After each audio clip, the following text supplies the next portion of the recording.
Good evening, everyone. I'm Michael Gibson. Thanks for being with us. Leslie and Mike are off tonight.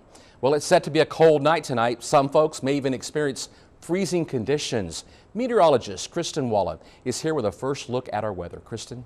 An update tonight on road conditions for folks living in a subdivision on Yorktown in Flower Bluff.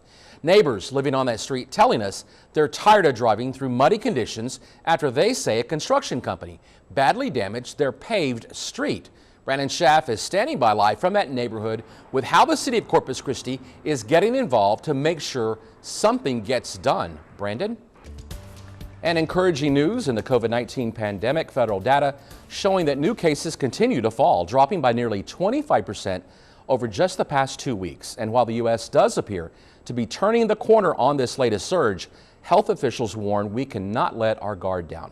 ABC's Morgan Norwood has the latest from Los Angeles. Friends and relatives come together to remember a woman who was brutally beaten to death, and her boyfriend is charged with the crime. Plus, see how police shut down an illegal poker gaming business investigators believe was operating right out of a house behind Moore Plaza. And we'll bring you the very latest information on that man from Liberia who brought Ebola to Dallas. Good morning, everyone. I'm Michael Gibson. It's 6 o'clock on this brisk Saturday, October the 4th. It's cold. Oh, no. It's like 70 degrees. It's so nice outside. And it's nice to see Mr. Bill Vesey so early in the morning. Mike, everybody. Good morning, everyone. I'm Michael Gibson. It's now 6:30 on this Sunday, September the 28th. Hi, good morning, everyone. I'm Kristen Diaz. Hope you're having a wonderful start to your Sunday so far. Let's take a look at our weather. By the way, the number one tip that officials have for drivers who are on the roads when flooding occurs is if you feel that it's unsafe or too high, turn around immediately. The current created in the high waters can actually take control of your car and can easily sweep it down the road or even into a ditch or creek. Yes, it feels very nice outside. Kind of scary seeing those 40-degree temperatures in the rest of the state. Now, that's a bit cold. No kidding. That's a bit cold. That'll be down here like in December and January. So if it gets here. Yeah, you know, there'll be a couple of 40s and 30s. It will. Thank you again, Bill. Yep. Appreciate it. The recent rains we've had in the coastal bend may have been easing our drought, but they're also causing the return of those pesky mosquitoes. Dr. VJ is here this morning to talk about the best way to protect yourself from those very annoying insects that I just told you. Why do they have to exist? The mosquitoes go after me every single time. In the car, at home, no matter where I'm at, I'm getting bit. The folks here in the Rockport area have a whole lot of work to do to recover from Hurricane Harvey. But some of them decided to spend part of their day not doing this kind of work, but meeting a country legend. City officials here in Three Rivers say some 23,000 vehicles travel up and down the roadways here, literally beating down the city streets.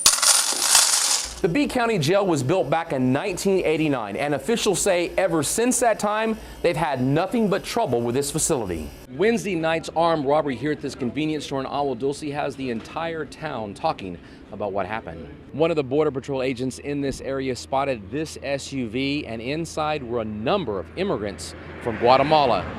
Now they're all headed back to that Falfurrias station to be interviewed, along with the driver who they believe is from here. Here at the Aransas National Wildlife Refuge, there's all kinds of folks coming here year-round to see all of the wildlife this place has to offer.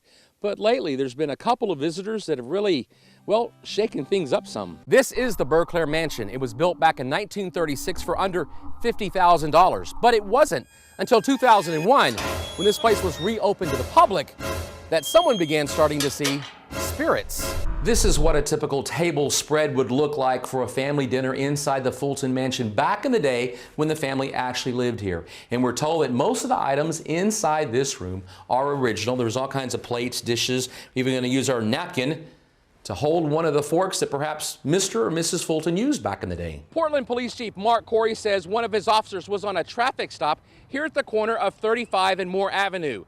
During that traffic stop, something unusual happened right here in front of the Snappy's convenience store. Now, what happened was, while the officer was out on that traffic stop, a driver of a car pulled up and asked them for directions. Well, the officer apparently believed that person was intoxicated.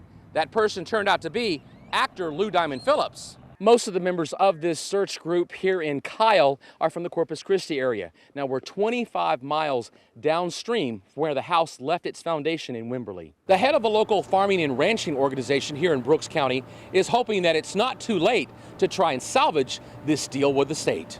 Back in March, here just outside of Normanna, a ranch hand was working in this same exact spot when his dogs began to bark. Then they took off running towards something.